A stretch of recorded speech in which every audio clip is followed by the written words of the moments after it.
Already obviously lengthy debate about this. I mean, what ended up changing your mind after yesterday's press conference? There's a lot of issues with this park bond. It's borrowing money to build a new park in Granger. I had mixed feelings. I wanted to see if we were going to pass a park bond and borrow money, that some of that money would be better used toward projects that already exist in our park system. This is an opportunity to fix some of those things. Something that's really important to me is fixing the amphitheater at St. Pat's Park. This bond doesn't really do much with it. It offers $300,000 to fix the roof, but it still doesn't put it back into business, basically. And a lot of people in my district really want to see that come back alive. So that was a big sticking point to me. In the end, however, I did vote for the park. I do have residents in Granger, as well as South Bend. I use the St. Pat's Park all the time. I know my kids are going to use the Granger parks. I am very family friendly. I think families here really appreciate having parks and the quality of life that brings. And so it was mixed feelings for me. Again, I would have liked to see the bond be allocated in a different way. But if I had to vote yes or no, I did end up voting yes tonight. Absolutely, and obviously you would like to see that money go towards all that deferred maintenance. Is this something you're going to, in the future say, hey, maybe there's a way we can get this done while building the park as well?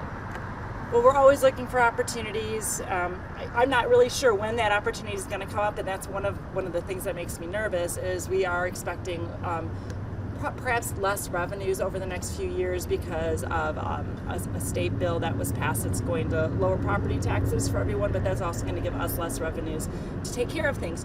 So my feeling was, if we have this opportunity right now to bond money, let's use this money now while we have it to fix the parks, instead of hope that maybe one day it comes back later. Absolutely. And I guess kind of for you now, what's next in this whole process here? For the bond?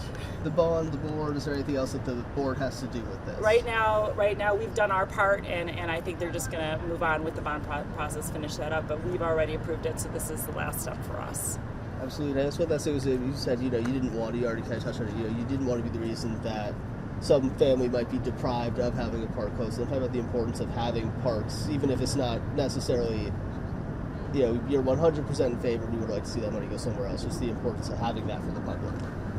I think parks really get families together in a very inexpensive way. All of us know that parks are good for mental health. What I liked is what we did a few years ago was we had 100 acres that we added to Leidig Bog. We had the money then, so it was a great opportunity to do that. And I think this council is very interested in providing really good opportunities for families. We are a very family-friendly council. We are a very pro-parks council. I think this was just a hard vote, because when you're under financial constraints, you sometimes have to say no to things. Like I said, I voted for this because I know a lot of people in my district will be directly affected. Maybe some of the other members who don't have people that will use these parks as much didn't think the same way as me. Absolutely. I think that's all. Guys, anything you want to add or I should have asked? Nope. Thank you so much. I really Thanks for watching. Here's another story you may like, and subscribe to the WSBT 22 YouTube channel.